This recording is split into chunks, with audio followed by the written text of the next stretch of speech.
What's up, everybody, and welcome on back to the episode of the My Side of Things podcast. This is now episode 11. I'm your host, as always, Ash. We got a whole lot of things on the docket to get to today, including talking about a lot of things that came out of this past Friday Night SmackDown, including Randy Orton not having an opponent at Wrestlemania now that Kevin Owens is out. We also got to talk about the CM Punk favor, Tiffany Stratton and Charlotte Flair going off script, a tag team turmoil getting announced, and a whole lot of BS with that. We also got to talk about a few things AEW as well, including one Nick Wayne and Jay White potentially turning heel, looking like it might be on the rise. We also got to talk about the 10 best wrestlers under 30. This is my list. I would love to hear y'all list as well, including 4 wrestlers that deserve one last major push.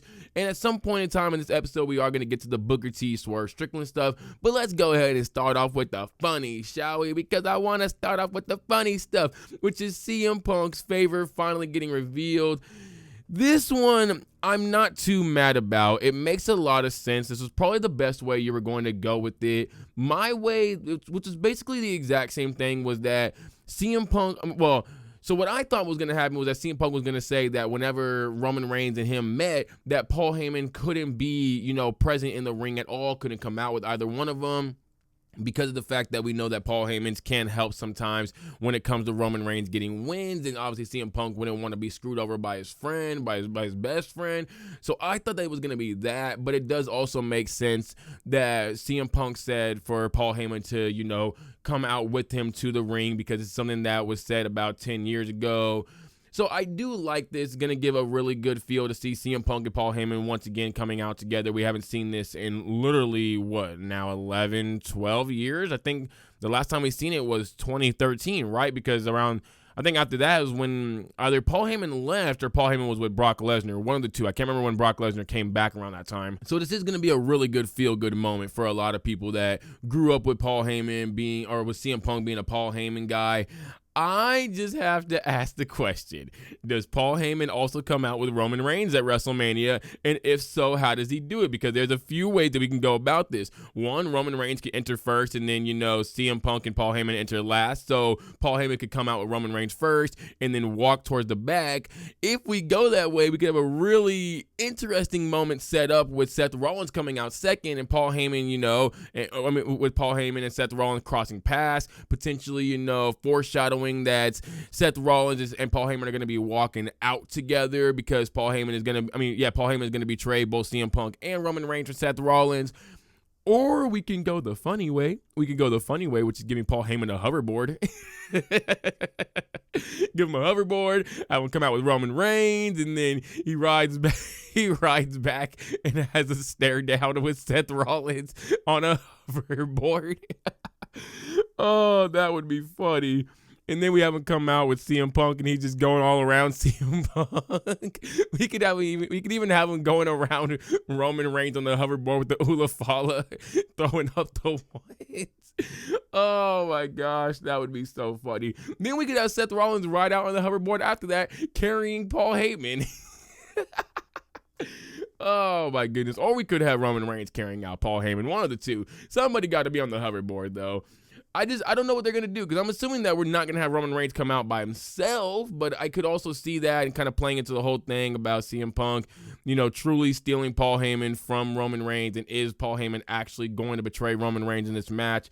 And then he does, but not for CM Punk, but for Seth Rollins, because I have said for a while now that I do believe that CM Punk is going to accidentally hit Paul Heyman. Maybe what's going to happen is that Seth Rollins and Roman Reigns are going to be going at each other. Paul Heyman's going to be behind them, possibly like in the corner or something like that. And then CM Punk is going to go for an attack on Seth Rollins. He's going to move out of the way. He's going to hit Roman Reigns. This causes also Paul Heyman to get hit as well. Obviously, it's not going to be good for CM Punk, because, hey, this is your best friend, but you were so in the moment and so wanting to go after Seth Rollins and Roman Reigns that you didn't even think about Paul Heyman being right there. And then Paul Heyman would look at this like, wow, do you really not care for me? Seth Rollins going to get in his head. Or Seth Rollins and Paul Heyman have been planning this for a long time now. I just realized I had a dang sticker on my shirt. Oh my goodness, one of my students put it on me. I forgot about that. But I think that could, and I mean, I think that Seth Rollins and Paul Heyman potentially have been talking to each other for a minute now, and that this whole thing has just been a ploy to, get Roman Reigns and CM Punk to kind of like go at each other so that Seth Rollins could take out both Roman Reigns and CM Punk at WrestleMania, and maybe that's why, he's not too mad anymore about this being in the main event, because in the main event, it's a much bigger scene for everybody to see, because obviously everybody's going to be watching the main event.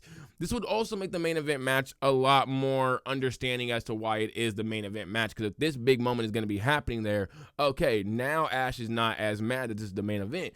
Still would have wanted Tiffany versus Charlotte, or Jay versus Uso. Jay versus Gunther, not Jay versus Uso. Is he fighting all the Usos, or is he just fighting himself? One of the two. Oh, he really has been fighting himself as of recent. Ah, man, super deep right there. Or Rhea versus Bianca versus Io, but it's looking like Bianca versus Io now, but then again, we don't know what's going to happen on this Monday with Rhea. I really hope they don't go in that direction I think they're going to go into. But it would make a lot of sense as to why this match is now the main event. So if it does happen, not too mad at it. Still didn't need to be the main event, but it's whatever. Now, talking about a main event match, though, we got to talk about Tiffany versus Charlotte, because, oh boy, did this get messy. Oh, these two women done got messy with each other, and it was all types of nasty. I'm going to be real with you. I personally did not like this entire situation. So if you didn't see what happened, Tiffany and Charlotte went off script. Charlotte Flair was kind of mocking Tiffany Stratton, going like, Tiffany, I can't hear you, Tiffany. And Tiffany was obviously getting upset by it, because for a minute now, it's been like, Charlotte Flair has been belittling Tiffany Stratton. And obviously there's a lot of like, those rumors out there that Charlotte Flair puts down other talent. So the whole sink or swim thing that happened in their last promo, which was also a report as well, that it was sink or swim for Tiffany Stratton. And obviously Charlotte Flair was, really going really hard in that promo. I think Tiffany may have been feeling a bit like, okay, is this... like, are you putting down other folk because, you're told to put down other folk, or are you putting down other folk because you really want to do it, because you get some kind of like, just sick thrill out of doing this? Then that led to Tiffany Stratton saying some very, very, very crossing the line kind of things. I will say, the first thing that was said about the whole, what were you doing at 25? Because at 25, you were in your dad's basement drinking while I'm over here being the WWE Women's Champion. I didn't mind that too much. I thought that wasn't the farthest you could go, because it kind of does add to the feud with the whole, Charlotte Flair is trying to be, or desires to be everything that Tiffany is, which is loved, and Tiffany Stratton desires to be what Charlotte is, which is a legend. So it does kind of go into that whole entire thing. And I didn't mind her talking about, being alone in the ring and like how she's alone outside of the ring. Because again, you're getting personal, but you're keeping it at least within like, a respective, it's at least somewhat respective manner. Because Andrade did reportedly cheated on Charlotte Flair and had another kid with another woman and all that stuff. Now it is kind of icky that she said that she went on talk shows trying to get loved by the audience. I thought that was a bit far, because obviously she was, talking about how she never wanted all this stuff to be public, but that because it did become public, she wanted to at least give her side of it and all that stuff. She didn't go super in depth, but she did talk about how, a lot of this happened while she was injured and going through rehab, and how she was super depressed around this time. So I was like, okay, Tiffany, you're making this very, very personal. Then it just got to a really weird point, because she brought up how she was 0-3 in her past marriages. And if you know at least enough about Charlotte Flair, if you're actually invested into your wrestlers and you're not, not invested to your wrestlers and not invested into their lives, at least to some degree, there's a lot of things there with Charlotte and this past marriage. I even remember someone like said, Paige kind of did the same thing of making fun of Charlotte Flair's dead brother. Thought that was really weird too. But this Charlotte Flair's past marriage, if you ever read The Second Nature, The Legacy of Ric Flair and the Rise of Charlotte Flair, her past marriage was very, very abusive. There's a whole excerpt in there that talks about how the last dude, Ricky Johnson, one day was like just beating her and broke her ribs and almost gave her a concussion. So it's just like, I don't think you should be bringing that up. There's also the fact that it would have been her husband at the time, was getting high with her brother, which eventually led to her brother overdosing. So it's just like, there's a lot of nasty stuff in there that I personally would have done, like the whole 0-3 in your past marriages. You didn't need to bring that up. I thought that was just way too far, in my opinion. And now that a lot of people are learning about this, there's a lot more people that are siding with Charlotte Flair. There's a lot of people that are bringing the story up. So it's like, if Tiffany Stratton's supposed to be a face, you're not really getting over with the women, Tiffany Stratton. That's now the issue. You're not getting over with them at all, and now a lot of people really want to see you lose. So it's like, where does WWE go from here? Because they were trying to push Tiffany Stratton as a face. It's clearly not going to work now because of what she said. I mean, maybe with some people, they don't really care, but those people just have way too much hate in their heart for Charlotte Flair. Y'all got to get rid of some of that hate, because my goodness, at the end of the day, this is a human being saying that she deserves all this stuff and she deserves to get made fun of for all this stuff. Buddy, nobody deserves to get made fun of for domestic violence. No, she's a survivor. You don't make fun of survivors. That's really weird. So, yeah, no. But I don't really know where you go with Tiffany Stratton from here. I don't even know what you could do. You can't make this woman a face now. Nobody's gonna want to see her as a face. This is where I think that WWE says, okay, we got to give the bag to Mariah May. And let me tell you right now, man, Mariah May might be one of the luckiest women alive. She came into AEW, and what happened was immediately put into a storyline with Toni Storm, and it hit. Everybody absolutely loved it. You now have a chance to get a lot more money from WWE. Like, let's say Mariah May was possibly going to get like $3, $4, $5 million from WWE. Let's lowball it and say $3 million. Now they're probably looking at it, or at least Mariah May's like, you know, you were going to bring me in, and I'm basically Tiffany Stratton, but a whole lot better. You were only going to give me $3 million. Now I want $5, $6 million. I want double that. But then she can go to Tony Khan and say, hey, well, Mr. Khan, WWE's going to give me $6 million. How much do you want to give me? Now she can get even more money from Tony Khan as well. Hey, MJF got $22 million, and he did not have the storyline that Mariah May had. So I'm just saying that she might get somewhere towards 10, 15 million, something like that. Mariah May just got the ultimate payday from whoever she does get the payday from, because Tiffany Stratton done flopped, done messed everything up for WWE, man. And I love it, man. Shout out to Mariah May. She gonna get her bag of bags.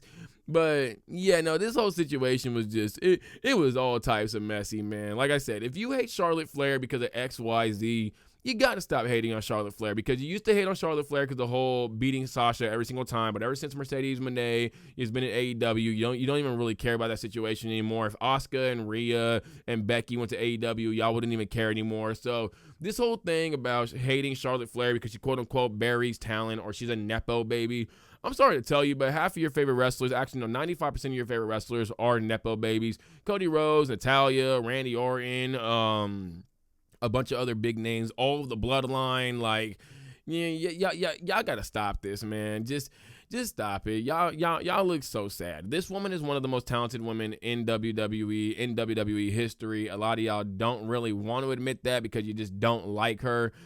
Just stop, man. She's one of the 4 horsewomen, not created. She was a part of the women's revolution that really made women's wrestling a bit better in WWE, allowed them to actually, be called women and not divas, allowed for them to get a Hell in a Cell match, and now multiple Hell in a Cell matches, multiple of the matches that men were getting, now they get as well. So you gotta lay off it, man. Also, yes, I am using my manga, if you're watching this on YouTube, as a armrest.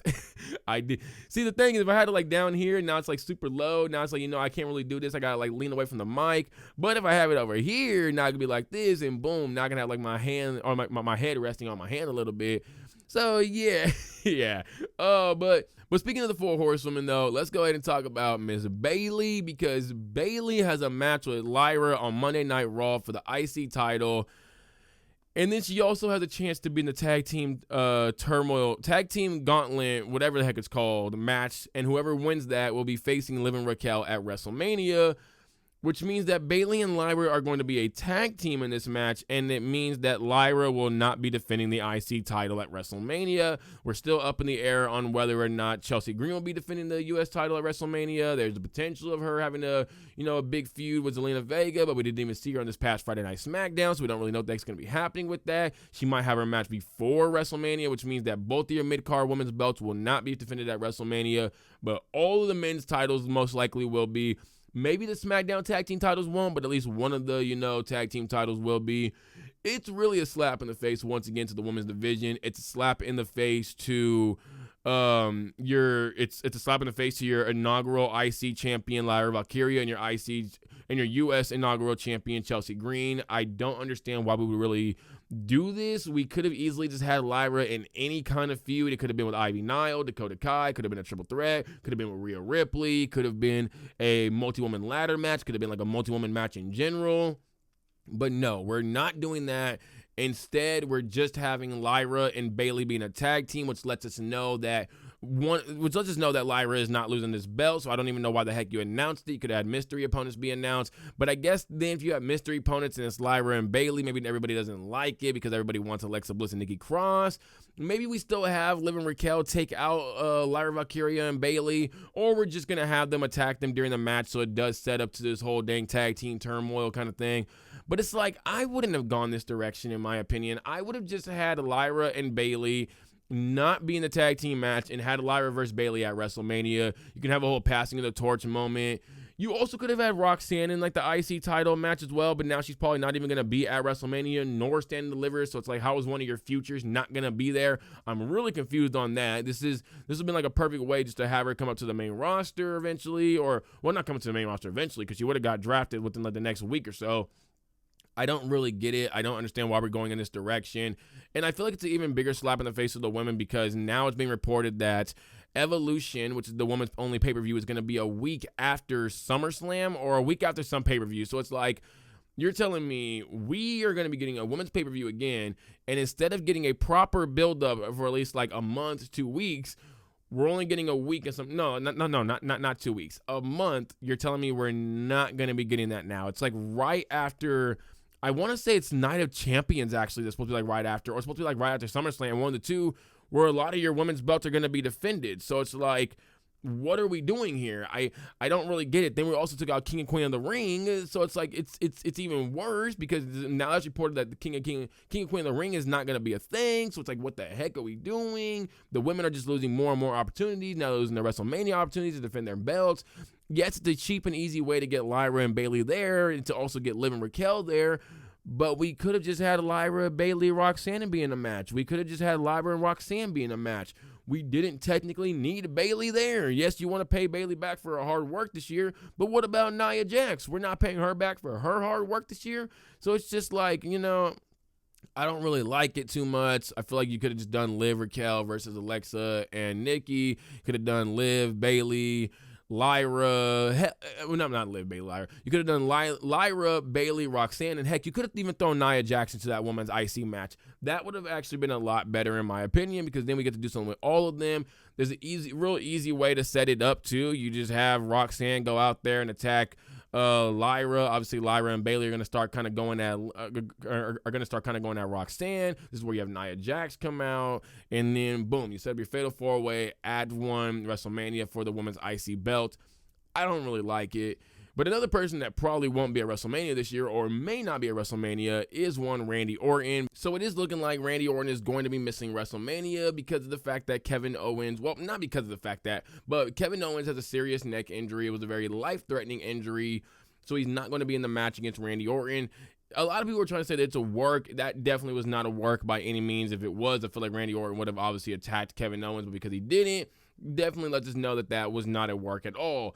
I do hope the best for Kevin Owens. He's a legend in wrestling, one of the best all time in my opinion. Mic work, ring work, character, charisma. He's got every single thing that you could ask for a superstar and more. He got to be the face of the company at one point in time as well, and I do believe he can be the face of a company. So I really do hope the best for Kevin Owens. As far as Randy Orton, This does suck because now Randy was likely not going to get a win because he probably was going to be beating Kevin Owens at WrestleMania. I think Randy Orton hasn't won on a PLE for a good amount of time now. It has been a very long time.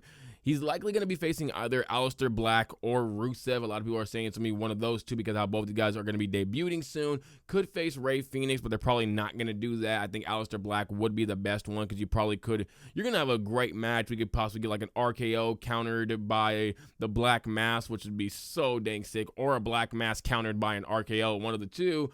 If you really do want to put Randy Orton over and you're not too keen on putting Aleister Black over, although I think you do kind of have to put him over because you just brought him into WWE. There's always the potential, though, that they could go with Nick Aldis. I just think that's only like 2 weeks away. Do you really want to set this up? You could set it up. I think if you're going to do Nick Aldis, then the better thing would be to have Randy Orton try to like steal the show or something like that, and then you have Nick Aldis come out and these two get into it. And then, they're just scrapping and brawling all throughout. And then you eventually just go to the backstage. And then, we start getting into our matches and stuff like that. So at least Randy Orton can have a moment at WrestleMania. We get a little moment from Nick Aldis as well. Maybe we get Randy Orton versus Nick Aldis at Backlash. The only thing with that is, what about John Cena or Cody Rhodes? Who do they face now? Because everybody has been, basically saying it's going to be Randy Orton versus John Cena or Cody Rhodes at Backlash because of the fact that it's in St. Louis and you want to give him that opportunity there. I don't know where you go with this now. Maybe you have Cody Rhodes come out and help Nick Aldis, but then if you have that happen, it kind of lets us know that Cody Rhodes is going to be, potentially winning the match. Although you could go away of Cody Rhodes comes out and Randy Orton just so heated that he starts attacking Cody Rhodes, and then that leads to Cody Rhodes being injured going into the John Cena match. That way, even if Cody does lose the match to Cena, we at least get to protect him somewhat. I would like that. Then it does set up John Cena and Randy Orton. I would have liked for Randy Orton to beat John Cena or beat Cody Rhodes. So I guess if Cody does win, then Randy beating Cody at Backlash, which is only like 2 weeks after that, is great. I don't know, man. This Backlash is weird because, like, how do you have any real feuds going in, especially like Randy Orton and John Cena? Like, how do you actually have that feud going into Backlash? That is a super big time feud that you need, I feel like, at least a few weeks to set up. You can't just have 2 weeks. You got to be like at least 3 to 4 weeks to set up and then having the match. Cody Rhodes, kind of the same thing, but I guess with Cody, it's the same thing. It's the exact same thing. I don't really know why Backlash is so close. I feel like you could have just pushed it back 2 weeks. I don't know what the heck's going on. But yeah, no, it does really suck that Backlash is probably going to be a really weird PLE this year.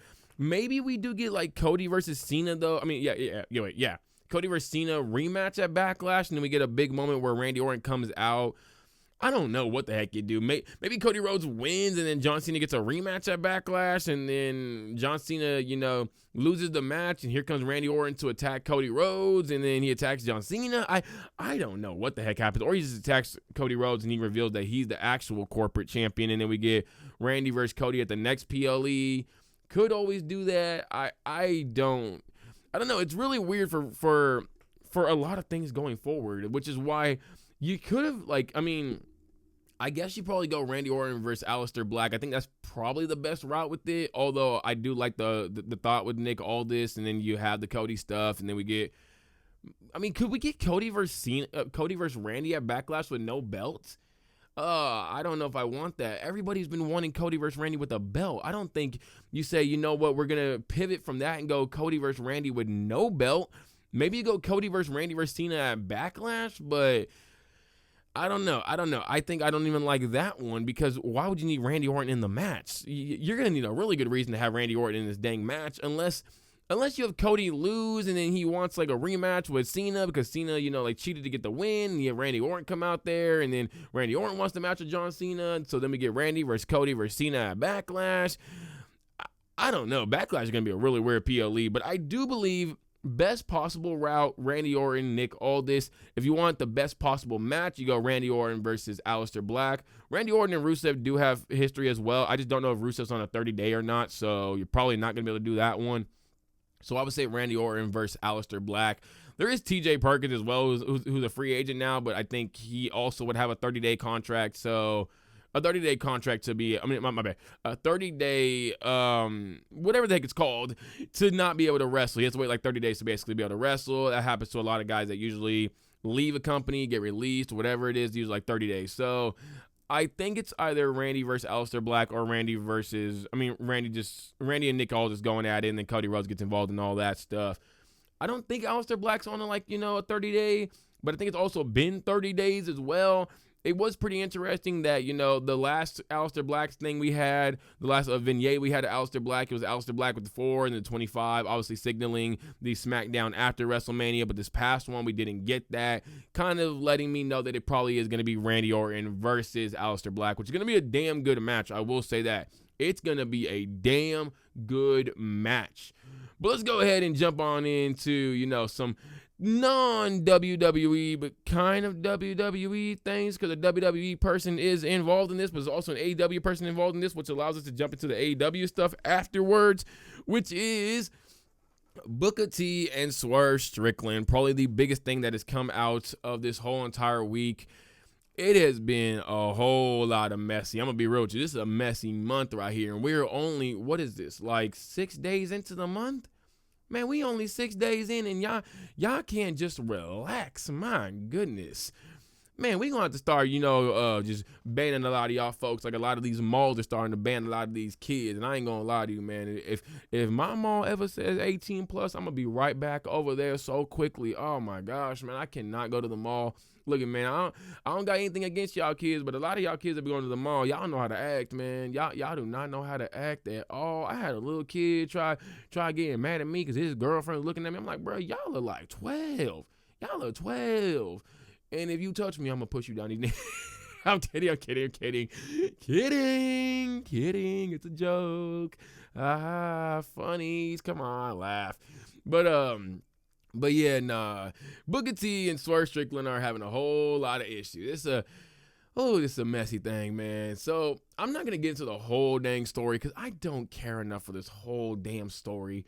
But basically, Swerve Strickland went on to the Breakfast Club, talked about how WWE is pocket watching and all that stuff, and he said that it's always hateful when a black man gets their money but not anybody else.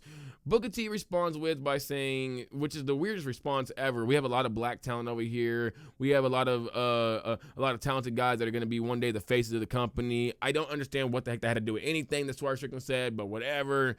Now, that is very important, though, because like a few months later, he also said, he talked about the lack of black talent on PLEs, because this is what Swerve Strickland was really talking about as well. Because Swerve Strickland eventually responded to him saying like a whole thing about Vince saying the N-word in front of you and letting all that happen and not seeing enough, black person versus black person matches at PLEs and all that stuff. So, yeah. Booker T responded with, actually, wait, real quick. Swerve probably got to stop speaking on WWE at this point. I'm going to be real because it just looks like he's salty that WWE did fumble him the way they did fumble him, which, again, they did definitely do that. But it just looks like, dude, do you want to be back in WWE or something? Like, is that what it is? Did you only stay in AEW because of the money? Which, if that's the case, it's like, I don't really, I don't have a problem with it, but it's like, dude, just stop talking about this whole WWE story. It's honestly getting me annoyed now, and I'm a very big Swerve Strickland fan, but my goodness, this guy talks about it every single dang chance he gets. Now he's on Vlad talking about it like, bro, you've talked about this story in WWE like 50,000 times now. It's so irritating, but Swerve Strickland, Booker T responded to Swerve's comments about black talent not being on PLEs, which I don't even get why he's talking about WWE business. It's just weird, but Booker T says, maybe it's a drop-off as far as talent. Maybe guys need to work up to my level and really think about themselves in a position and say, let's forget about this black thing and let's throw it all in and see how good we are. That was really, really weird because you just said a minute ago that there was a lot of black talent at PLE, but now you're saying that only a Hall of Famer can, be on a PLE. Well, I'm sorry to say this, but what the heck is Bronson Reed? What the heck is Shayna Baszler? What the heck is Zoe Stark? What the heck is Isla Dawn and Alba Fire? Like, I'm not trying to hate on these folks, but they are not by any means a Hall of Famers at the moment. So it's like, what the heck? I have a piece of hair stuck in my face. There we go. Got it. So it's like, that was really annoying me. God, goodness gracious. It just kept getting in my face. I kept trying to grab it. It just would not get grabbed. But it's like, if these aren't Hall of Fame talent, why can your black talent not be on PLEs more often? Why can we not get black singles matches at WWE PLEs? For the folks that are going to say, why does it matter? It doesn't really matter, but the fact that it hasn't happened in so damn long, it's like, it's just weird is what it seems. It's just very, very weird because we're seeing some not that talented folk be at PLEs, or we're seeing folk that, you know, haven't done much within WWE get a major push out of nowhere, and now they're on a PLE like a Bronson Reed. This man didn't do anything for a good amount of his time on the main roster, and then out of nowhere just gets this super mega push, tsunami and all that stuff, and it's just like, what the heck? Where did this push come from? I'm happy for the guy to get a push, but it's just like, you know, that push just came out of nowhere. So I don't fully get it, you know, but like the whole thing about like, let's throw this black thing out and just like, you know, let's just see who we really are. What are you saying with that? That just feels weird because it's like nobody at WWE said anything about being black. I haven't heard any of the black women or any of the black men wrestlers say anything about black wrestlers and black talent and stuff like that at WWE. This is literally Swerve Strickland saying this. So why are you taking what Swerve said and now putting it on all of your talent? Why are you talking down on your talent? Why are you saying that your talent is not as talented as you, so they don't deserve to be on PLEs having 1v1 matches and all that stuff? They don't deserve to be on PLEs more often. Why are you saying this about them when they didn't say anything at all to begin with?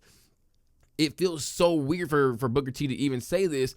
And I feel like now a lot of the black talent is going to be looking at Booker T some type of way, but not only going to be looking at him some type of way, they're going to be looking at WWE some type of way, because these words are going to start ringing true for a lot of folks. They're going to be like, wait, hold on. So Swerve is saying this. We got outside people saying this. Now Booker T is saying that we're not as talented as him.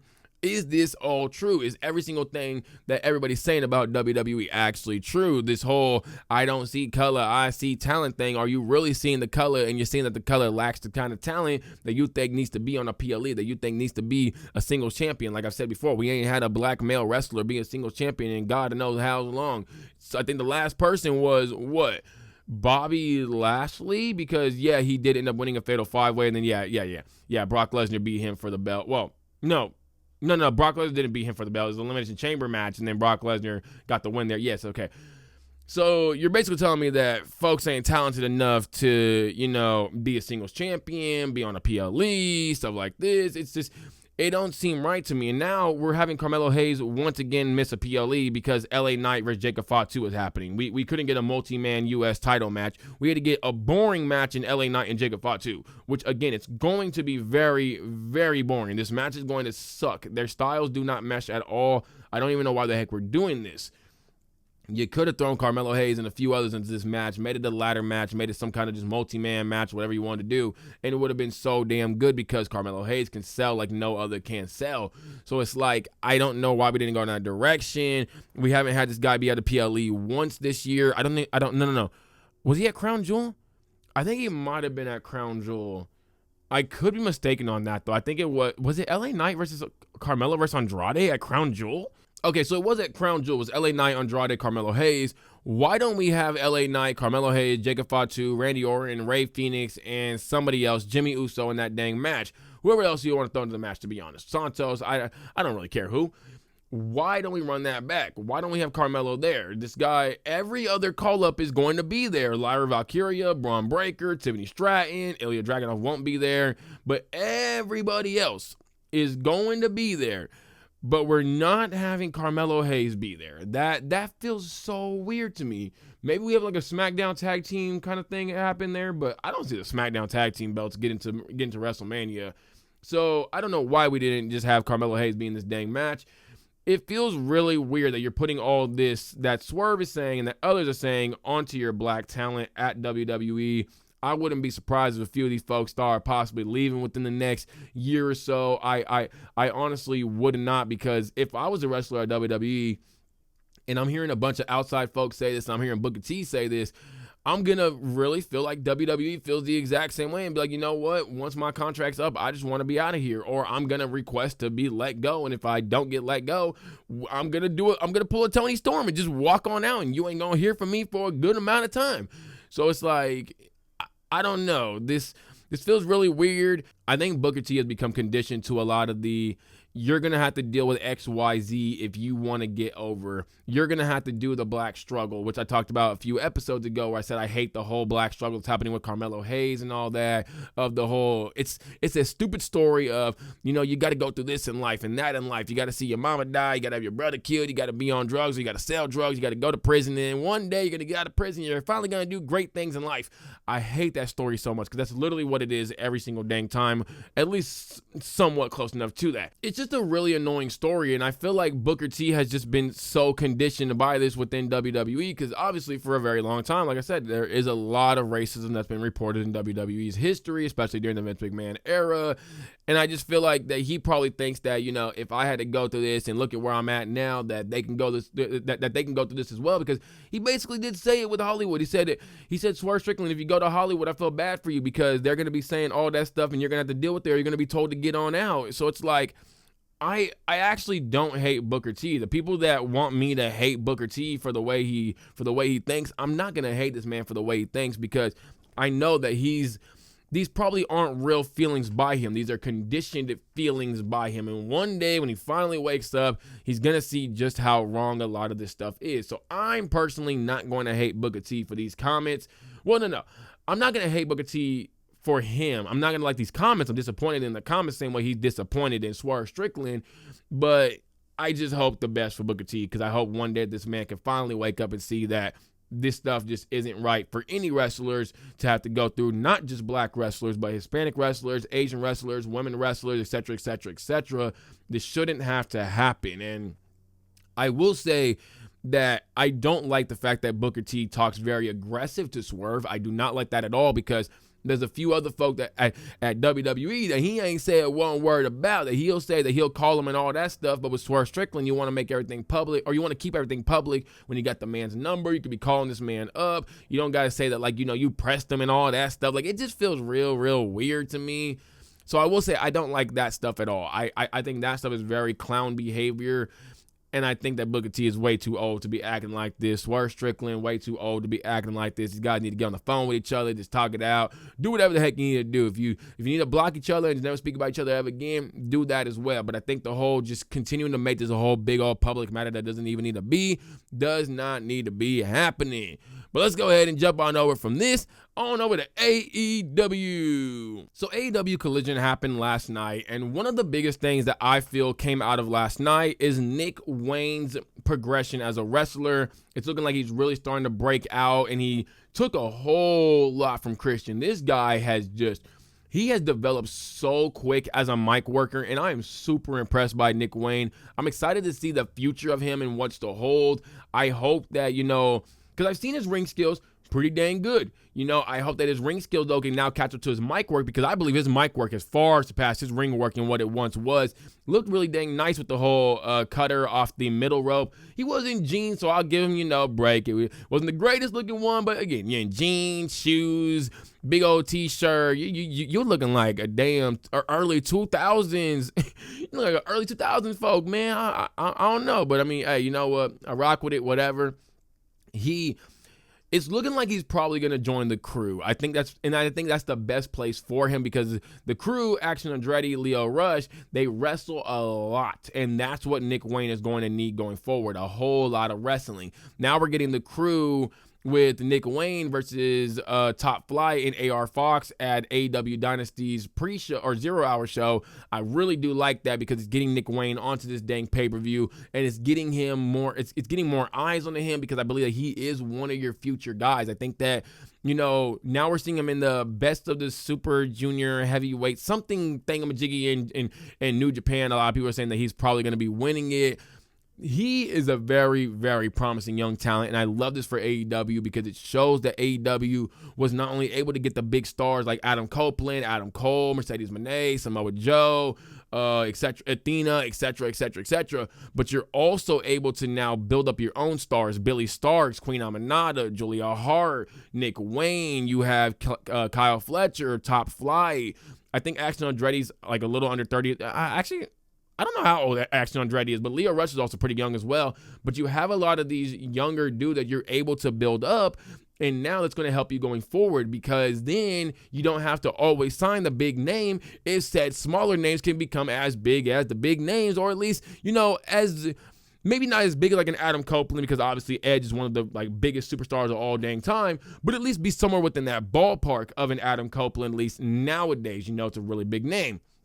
I really do like that for AEW, because I feel like it helps AEW going forward to last 10, 20, 30, 40, 50 years that I believe it could last a lifetime that I believe it could last. I would love to see that for AEW, because I like having an alternative. I like the fact that, if I don't want to always talk WWE, I can go talk AEW. If I don't always want to watch WWE, if something happens one day with WWE where I feel like I just can't watch it anymore, like the whole Tessa Blanchard situation in TNA, I can go watch AEW. I stopped watching TNA and I started watching AEW because of a lot of the things that were starting to happen over there. No, wait, let's take that back. My bad. I said that wrong. I started watching AEW a lot more because I stopped watching TNA so much, because I was watching TNA a lot. That was actually the one that I was number one on around last year. Then the Tessa situation just said, you know what? I got to go fully on to AEW. I can't do this. It's really just sticky situation over there. So I'm glad that, AEW can potentially be one of these ones that can last a long time, because I think if Ring of Honor and TNA were able to last as long as they were able to last, and they had plentiful down years, I think AEW is going to be fine to last as long as AEW wants to last, as long as Tony Khan wants to have the company around. I hope it never gets bought out, because I don't want that person to eventually get bought out by WWE. Just, no. I like them all being separate from each other. I didn't even like that little April Fool's joke of Vince McMahon buying TNA. I was like, no.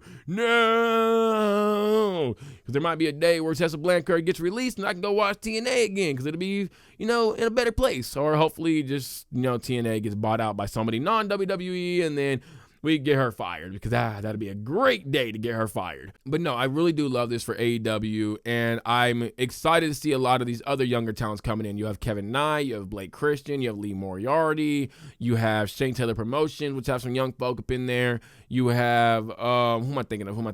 I'm blanking on somebody in the women's division, I'm blanking on them, but you have a lot of talent there, though, that is starting to mold in the proper way. And it's showing that, you can do more with them, which is going to be a really good thing, because let's say we take like Nick Wayne and Julia Hart and Queen Aminata and all these other ones, your top flights, and you put them in Ring of Honor and you turn it into an actual developmental system. You label it a developmental brand. What that does for AEW and for Ring of Honor is that now you can get more of these younger signings. They're like, oh, so Ring of Honor isn't still a major brand. It is now a developmental brand, which means that I have a chance one day to go to AEW. I like that.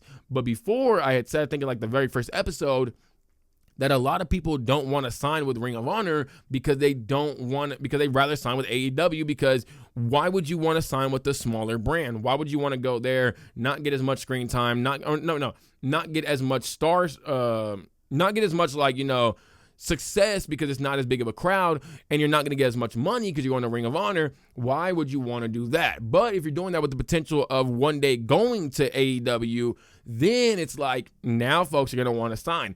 Folks go to WWE or go to NXT because there's a one day that they can get onto the main roster of WWE and get a really big platform to become a super duper mega star. That is going to help out Ring of Honor a lot. It's going to help AEW out a lot, because now you're developing a lot of these wrestlers, and you're not having to have all of them just, be stuck on AEW and potentially doing nothing at all. So it's really, really good for AEW's future. I love it. Hope that we do, eventually turn that into an official developmental brand. That way we can, have the future of AEW look as bright as it possibly can. But speaking of these young wrestlers, though, let's go ahead and get into one of my two final topics: 10 of the best wrestlers under 30. Now, I will say with this list, if you are already well accomplished, I'm not counting you. So Rhea Ripley, Toni Storm, sorry, can't count either one of y'all, even though you are under 30. The likes of Jamie Hayter, MJF, Mariah May, and anybody else that has won a world championship under 30. So Tiffany Stratton as well. I'm not even high on Tiffany Stratton, so I wouldn't even put her on the list anyways. I'm not counting you either, because you already accomplished what I think that these people on this list could accomplish one day, which is being the face of your division, potentially being the face of your company. So there's no point in counting you if you already dang accomplished it. So at number 10, I have I thought I said Nathan Jordan. I was like, who the hell Nathan Jordan? Anyways, at number 10, I have Kalani Jordan. I believe Kalani Jordan is the lowest possible chance to be a world champion, highest possible chance to be a multi-time mid-card champion. I think that's going to do real good for WWE, because whether it's her or it's somebody with a big name, somebody needs to be that Chris Jericho, that Christian, that Miz. Somebody needs to be that for the women's mid-card division, and I think Kalani Jordan would do wonders there. I don't really see face of the company, face of the women's division from Kalani. I feel like, she's shown us something as a heel, but I feel it's very Bayley-esque, and I feel like maybe a hot take, Bayley would not be where she's at if it's not for the 4 horsewomen. That is my personal hot take. I do not think Bayley is anywhere near Mercedes, Becky's, or Charlotte's level. I don't think she's there mic work or ring work wise. I really do like Bayley, but I don't think she's that. And I feel like the mid-cards were around before even Bayley got up. She would be a multi-time mid-card champion and not a multi-time WWE Women's Champion. And I think Kalani Jordan is going to be that. She's going to be the Bayley of, this new era, where she's going to be a multi-time mid-card champion. But I think she could sneak in a WWE Women's Championship or two. So that's why I do have her on the list, because we've seen that all the mid-card champions, eventually they get some kind of world championship spot. I kind of wish Sami Zayn would have got one, because he really did deserve one. I'm assuming that he will get one very, very soon. But I think Kalani Jordan is going to get one at some point in time, because she's going to show a lot. I just think that it's not going to happen as quick as anybody would think. And I think it's not going to be like these other women where we're like, oh, she's the face of the division. She is the best woman wrestler on the roster, because I feel like Kalani Jordan, very, very good ring worker. Her character work is decent. Her charisma really is good. And I feel like her mic work is getting better and better, but she's still a ways away from being anywhere near face of the company and all that stuff. And I think Kalani Jordan is probably getting called up within a year or two. There's no way she's spending like 2-3 more years on NXT's roster unless, you just really feel like you're not ready for her to be called up to that main roster. But I do think, though, that she's going to be a staple within that mid-card division. And honestly, it's not a bad spot. Somebody's got to be there, and somebody's got to be the damn best mid-carder, and somebody's got to just put on an absolute clinic in that position. The Miz did it. Chris Jericho did it. Christian did it. You had, who else did it? That was a really big guy within that mid-card division. I'm blanking on somebody's name, but somebody else did it as well. Heck, even John Cena went down to the mid-card, and he probably had his best run there. I don't feel like any of his World Championship runs were ever anywhere near as good as his U.S. Championship run. So it's like, somebody's got to do it. And if it's Kalani Jordan that's got to do it, it's Kalani Jordan that's got to do it. Now, at number 10, I think the exact same thing for this person as well, Nathan Frazier. I just feel like the thing that separates Nathan Frazier and Kalani Jordan is the mic work. I think Nathan Frazier's mic work can get him to be Seth Rollins-esque. I don't think he's ever going to be near Seth Rollins in terms of the character work, because my goodness, Seth Rollins might be the best character worker of all dang time. This dude has every single thing, and I think Nathan Frazier, we still haven't seen that character work from, but I do think one day he can reach that level.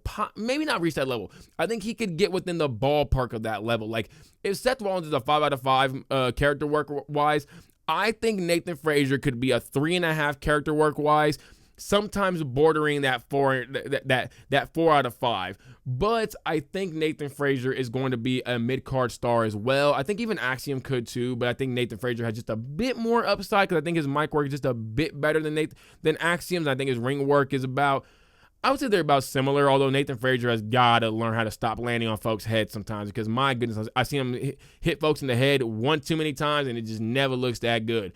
But I think that he is somebody that could also be a mid-card star. I just think that he's more likely to be a world champion.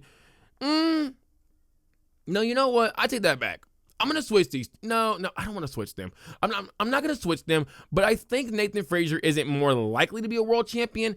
I just think Kalani Jordan is more likely to be a world champion because they usually give every damn woman in the damn roster, in the damn division, a world championship at some point. They will do it. They've given some women championships where I'm like, really?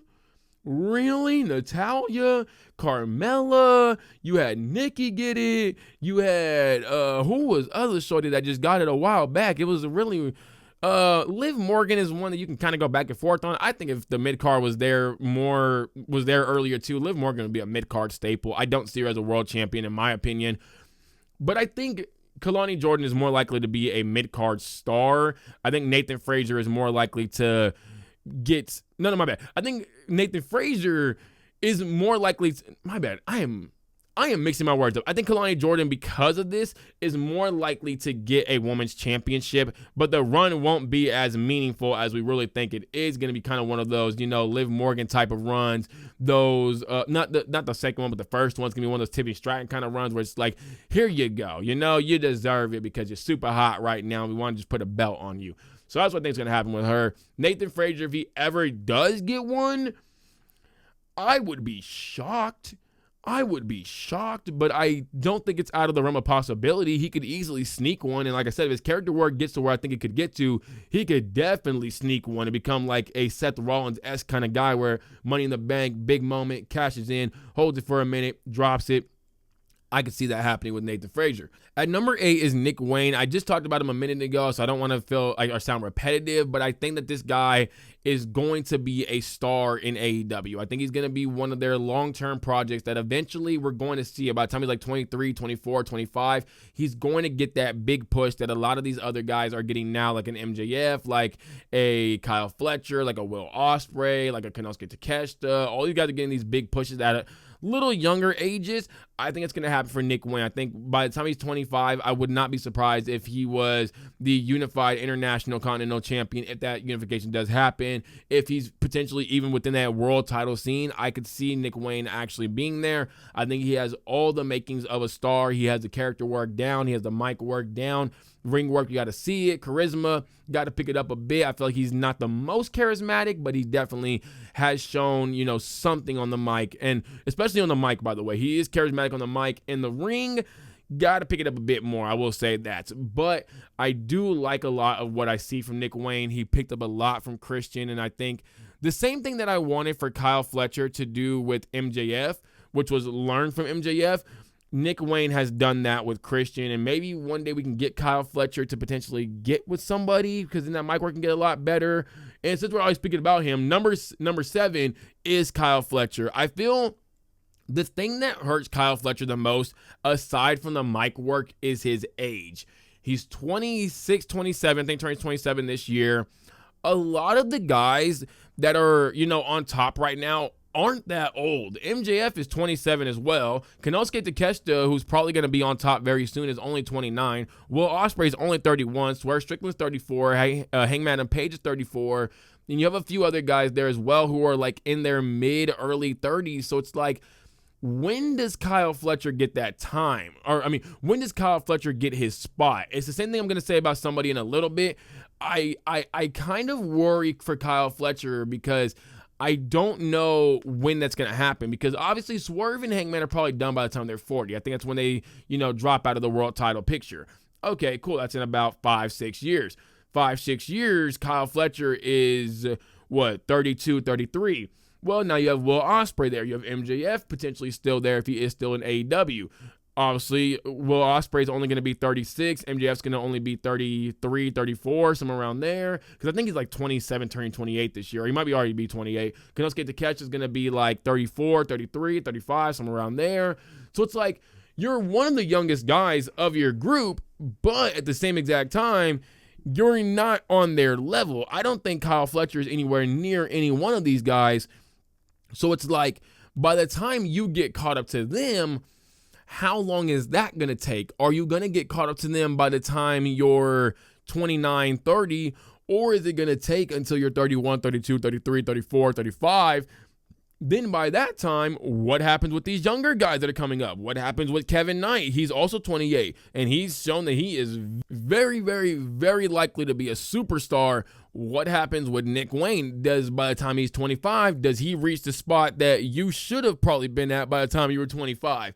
What happens with a lot of these other younger guys that are coming up? So it's just, I think Kyle Fletcher is in a very weird spot where he has to get better within the next year if he wants to be at the AEW World Championship picture. If he does do that, which I do believe he can do that, then I can see Kyle Fletcher being an AEW World Champion for sure. He's also got to stop sounding like a damn hyena in the ring, because my goodness, man, that whole screaming and yelling, it's just getting on my nerves.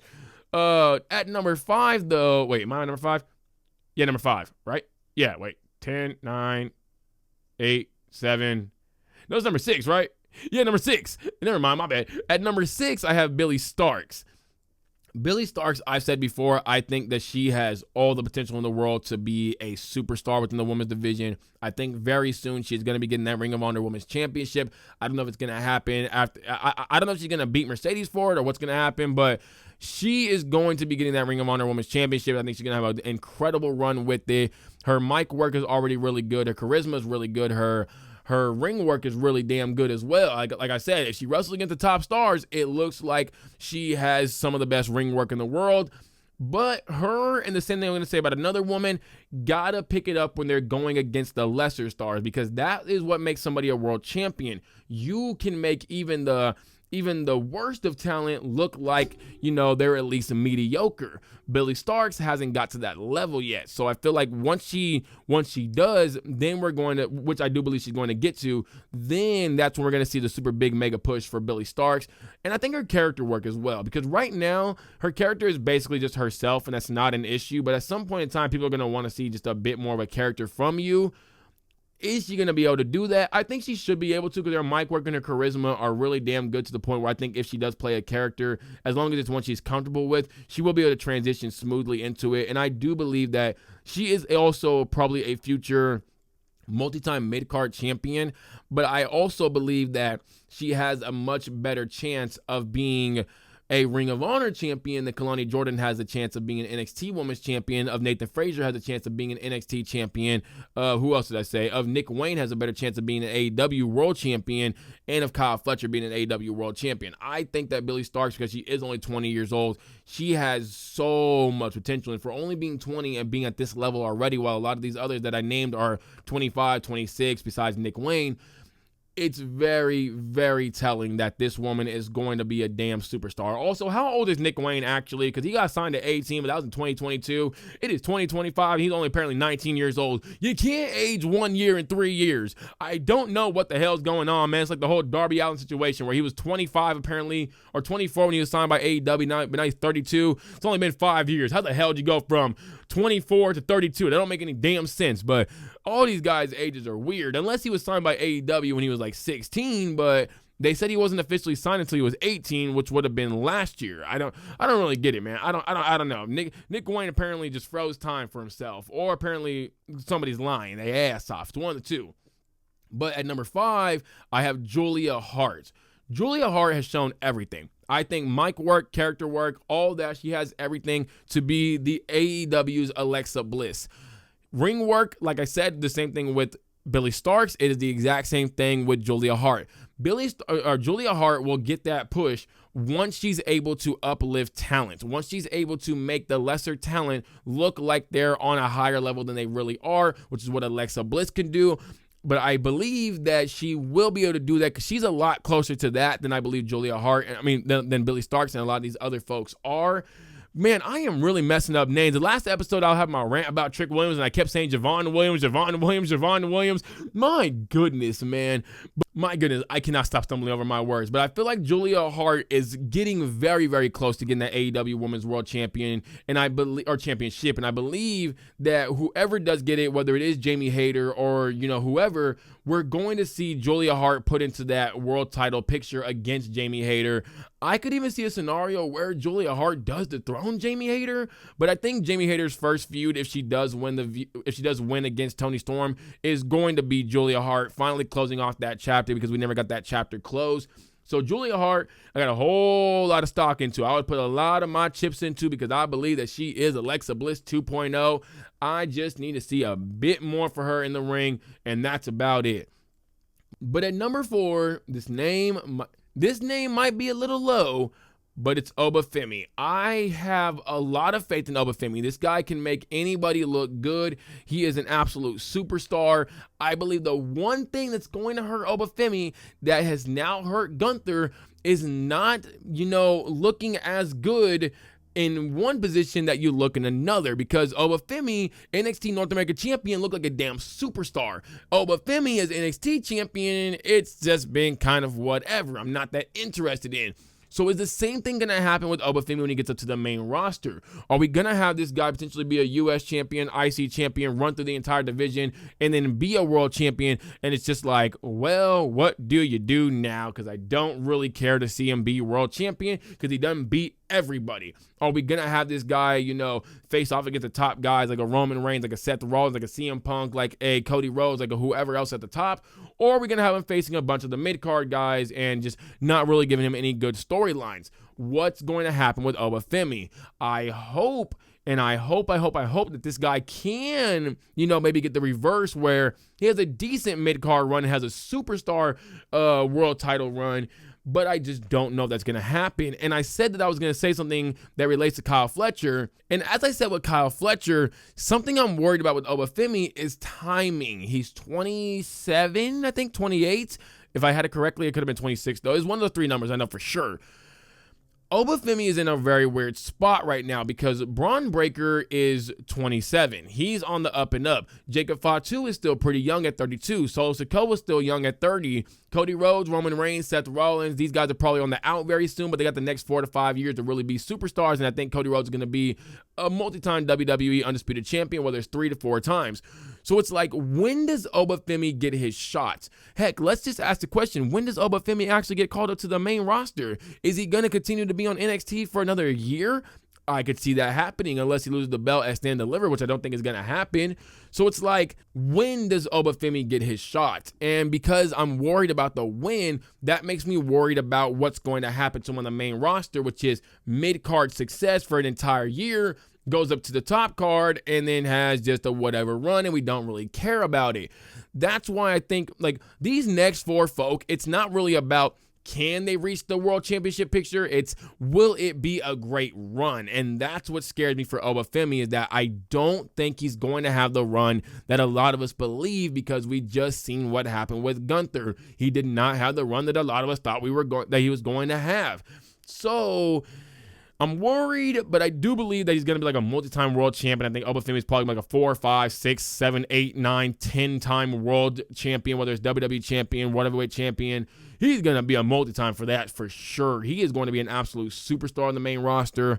I just hope that he does have great runs when it comes to these belts, and they're not overshadowed by one mid-card run, and then we kind of just, start getting bored, or it takes too long to get him to that top card spot because of the fact that we have to wait X amount of years for all these older guys to, get done with their run so then we can push the younger guys. But at number 3, I have Konosuke Takeshita. I have all the faith in the world that Konosuke Takeshita, when he gets his world championship shot, which I believe he should get within the next year or 2, it's going to be one of the best damn runs in AEW, especially because he does have Don Callis by his side. This might be Kenny Omega-esque. This might be Swerve Strickland-esque. This might be MJF-esque of a run where he is just going to look like an absolute superstar. He's going to be the face of the company. You're going to see this man everywhere. You're going to see Don Callis everywhere. And this could actually be AEW's Brock Lesnar, Paul Heyman, where he is not there all the time because you don't need Konosuke Takeshita there every single time. He doesn't have to talk on the mic at all. Don Callis talks for him every single time. And when Konosuke Takeshita comes in, he is just whooping ass every single time. You bring this guy in whenever you need to, take the belt off of somebody, kind of like what they've been doing with Jon Moxley for a minute, but you take the belt off of somebody, put it on to Konosuke, have him lose it eventually within like a few months or maybe within even a year if you really need that, give it to somebody else, come back, do the same thing, rinse, repeat. I think he could be that version for AEW. He is the king of strong style. I believe that he has surpassed Shinsuke Nakamura, even though I really do love Shinsuke Nakamura. I am loving what I see from Konosuke Takeshita. I believe he's the best wrestler in the world right now. I love Will Ospreay as my dog, but I think that it is Konosuke Takeshita. Damn superstar. And I've already said, this man just looks cool. He looks cool, and I can't wait to see him with the AEW World Championship because he's going to look even cooler. Now, at number 2, though, I got Dominic Mysterio. You might be thinking, Dom over Oba. Well, Oba's held to different standards. He's held to dominate an entire division standards and look like an absolute superstar. Dominic Mysterio is held to Edge standards. Just get the belt, be an absolute menace as a heel. Whether you have a 1-week run or a 1-month run or a 1-year run, you're gonna be good as long as you are an absolute menace, and that is what Dominic Mysterio is going to be. He's going to be causing havoc for everybody. He's probably going to be to Cody Rhodes what Edge was to John Cena, where he's likely going to cash in on him at some point in time. He's going to be getting that belt from him. I would really, really love to see that. I don't know if it's going to happen this year, though, because it's looking like Money in the Bank might not even be happening this year. I only say that because of the fact that, Money in the Bank usually gets announced very early on. We haven't had it announced. It's not in the schedule at all, which I'm really weirded out, by the way, because does that mean that we're going back to WrestleMania with Money in the Banks? I'm not mad at that if we do that, because I think it's a lot better there than it is at Money in the Bank, because it's just a gimmick match. You don't need a whole PLE around a gimmick match. Same thing with Royal Rumble as well. You should just have that at WrestleMania. But you probably don't know, because then the Royal Rumble winner goes on to face the WrestleMania winner. At least swap Royal Rumble and Elimination Chamber around, man. My goodness. Have it only be like a week or a month or so away from, WrestleMania. Not a whole damn 2 months. It's so weird, but... No, actually 3 months. Yeah, that's awful. My goodness. But I do think if Money in the Bank does happen this year, potentially at WrestleMania, that'd be really cool to see Dominic Mysterio get it. But I believe even if it doesn't happen, Dominic Mysterio is getting a belt because he's going to be the IC champion. We're going to have him. We're going to have Liv Morgan. Well, Liv Morgan could also get that IC belt as well, and I would love to see that, because then you would have just the 2 IC champions being a couple. That'd be really damn cool. Dominic Mysterio, though, I think he's just going to have a fantastic career. He's not going to be somebody that's like, your John Cena, your Randy Orton, your Roman Reigns. He's going to be like your Edges and your Mizes, the guys that, had like quote-unquote transitional runs, but they were just top-tier heels and they're just remembered forever. I have all faith in Dominic Mysterio. I have so much stock in Dominic Mysterio. Every single one of my chips is put in when it comes to Dominic Mysterio, because I really love me some Dominic Mysterio. Man, this guy's an absolute superstar. But at number 1, or maybe I should say at number 23, because he's so damn good, just like 23, LeBron James, not Michael Jordan. It's LeBron, the real GOAT. Roxanne Perez. If I got all my stock in Dominic Mysterio, oh, baby, let me tell you right now, I got my whole entire house on Roxanne Perez. I don't care what's happening this year, but the whole WrestleMania Stand Delivered thing, her not being there, Roxanne Perez is going to be a damn superstar. She's going to run the women's division. For the folks that say it doesn't look believable if Roxanne beats Bianca or beats Rhea or beats Nia, sweetie, it ain't look believable when Hulk Hogan beat Andre the Giant either, or when folks was beating Yokozuna. But guess what? It happens, okay? It didn't look believable when John Cena was beating Umaga, and that happened. So it's like, things happen, all right? That's called wrestling. It ain't gotta look believable. But Roxanne Perez has every single damn thing to be a superstar. I believe that every single category you say, whether it be mic work, ring work, character work, charisma, I believe that if she's not a 5 out of 5 in all those, she is a 4 out of 5. But I believe mic work, she's the best right now in the women's division. 5 out of 5. Charisma, 4 out of 5. Ring work, I think 4.5 out of 5. Character work, I believe it's a 4.5 out of 5 as well. This woman is just an absolute superstar, generational type talent. She is only 23, which means for the next 10 to 12 to 13 years, she could accomplish everything. She could get mid-card belts first. You don't even got to put her in the world title picture. She can get IC title, US title, tag team title, and say, you know what, now let me go to the world title picture. By the time she's like 27, 28, WWE Women's Champion, Women's World Champion. Like, we don't need to rush the process at all when it comes to Roxanne Perez. We can just keep it chill. We can just, hold off on it. And I would absolutely love that, because it means that Roxanne Perez would have a very, very long, successful career, where when she's in her 30s, she'll be able to, or like late 20s, early 30s, she'll be able to get her world championships. And, then we won't have to, just use her up within like the first 3 to 4 years she's on the main roster, which happens to a lot of women, which is why I don't have Rhea Ripley here, which is why I don't have a lot of these other women here that are under 20, because of the fact that they're already kind of being used up before they even hit their dang 30s, which always happens in the women's division. But I believe with Roxanne Perez, she just has every single thing to be a generational type talent. I think that she might even go down as the greatest women's wrestler when it's all said and done, because she's going to have so many damn accolades that obviously a lot of other women couldn't get. But I think that she's also going to be able to be used in a proper way where she's not rushed to the point that when she does reach like her mid-30s, she's probably only going to have like 2 or 3 women's world championships.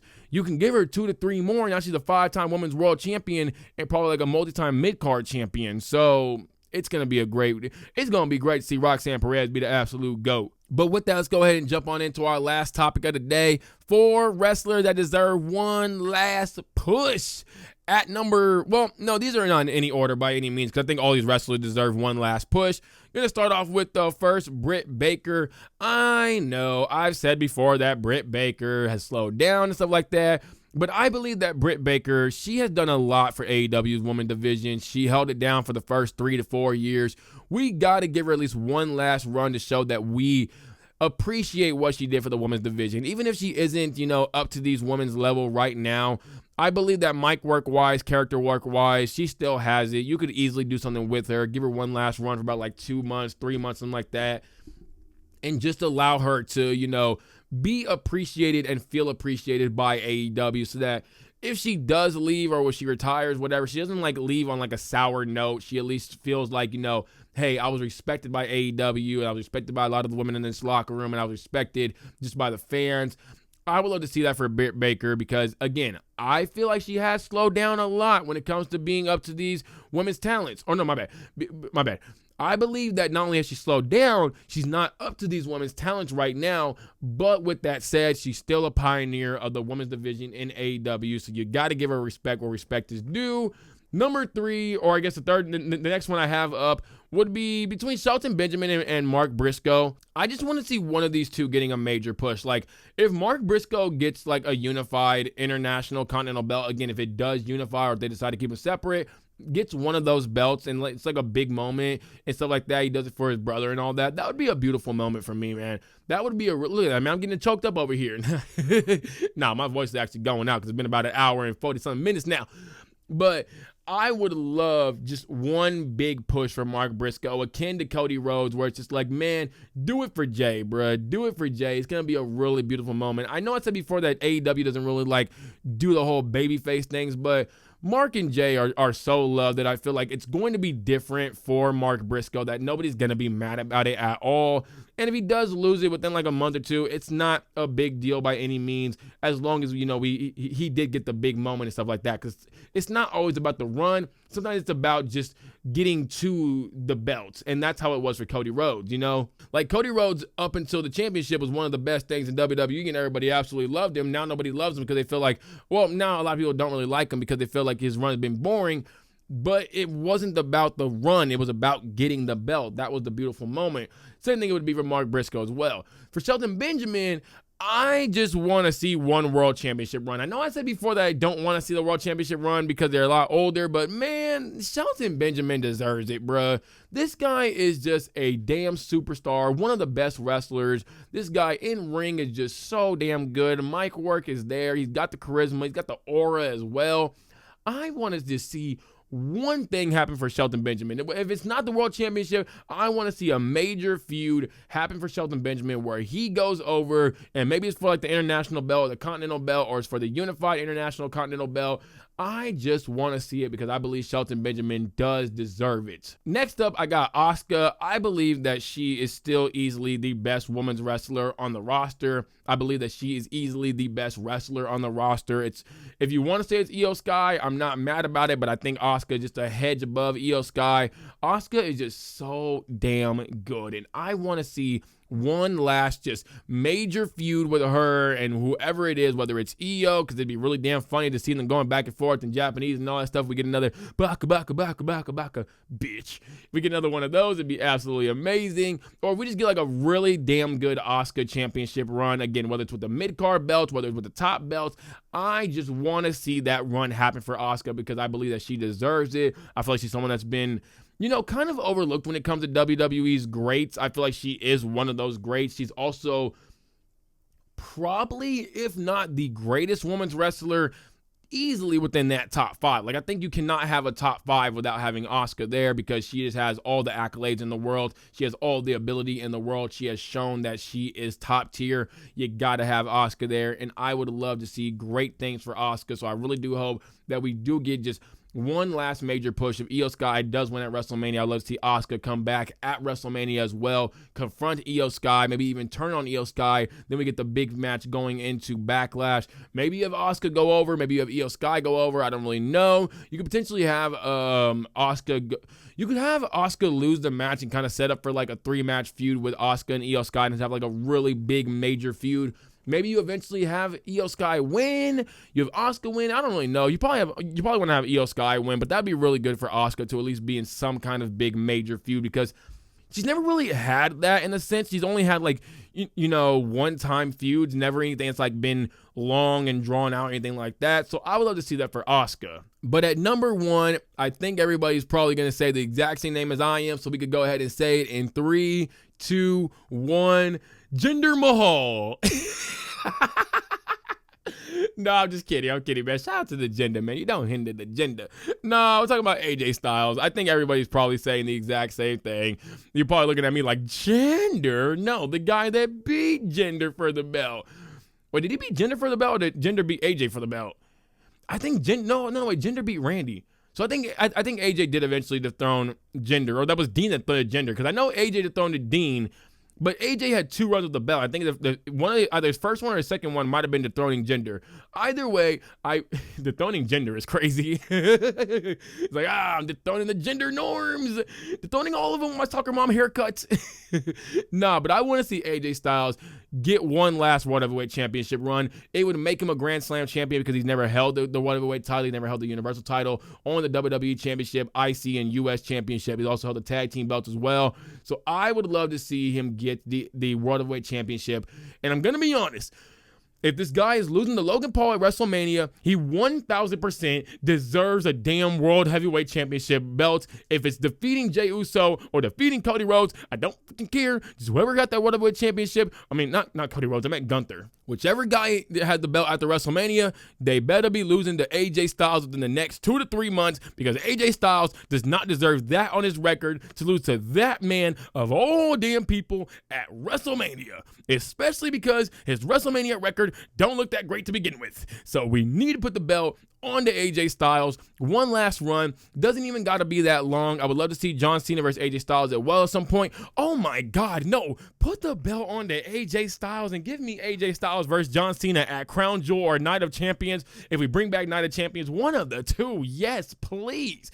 Oh, it is going to be an absolute beautiful match. Yes, AJ Styles needs to win the belt from Jey Uso or Gunther. Whenever that does happen, then we get AJ Styles versus John Cena at Crown Jewel. We finally get to draw back to that match, because they're probably not going to get it for like the championship. I don't think AJ Styles would be in the WWE Undisputed Championship picture, because he is on Raw unless that belt comes over to Raw. But I think we can get easily a great match of John Cena with the WWE Undisputed Championship, AJ Styles with the World Heavyweight Championship at Crown Jewel again, or Survivor Series if you want to go brand versus brand. That'd be really cool as well, or Night of Champions, wherever you want to do it. I just want to see it, and not only do I want to see it, but a whole lot of folk want to see it as well. But that's going to be it for me, though. Y'all, definitely hope y'all did enjoy this episode. We are going to be doing a recap of AEW Dynasty whenever the heck that does come out. I'm recording this way before Dynasty. I think I'm uploading this at an hour or two before Dynasty. Not exactly sure, but wherever you listen to this at, whether it's on YouTube, Apple Podcasts, Spotify, make sure you hit the likes, the follows, the shares, the ratings, the subscribings, and all that great stuff that you can do, because it definitely does help the channel out. I really do appreciate everybody that has been checking the podcast out. I'm trying to get more and more episodes out more frequently. It's not been the easiest thing, because I got a whole busy schedule, but I'm going to try to get at least 2 to 3 episodes every single week. But for now, y'all have a great one, because I'm out. Peace, everybody. Bye.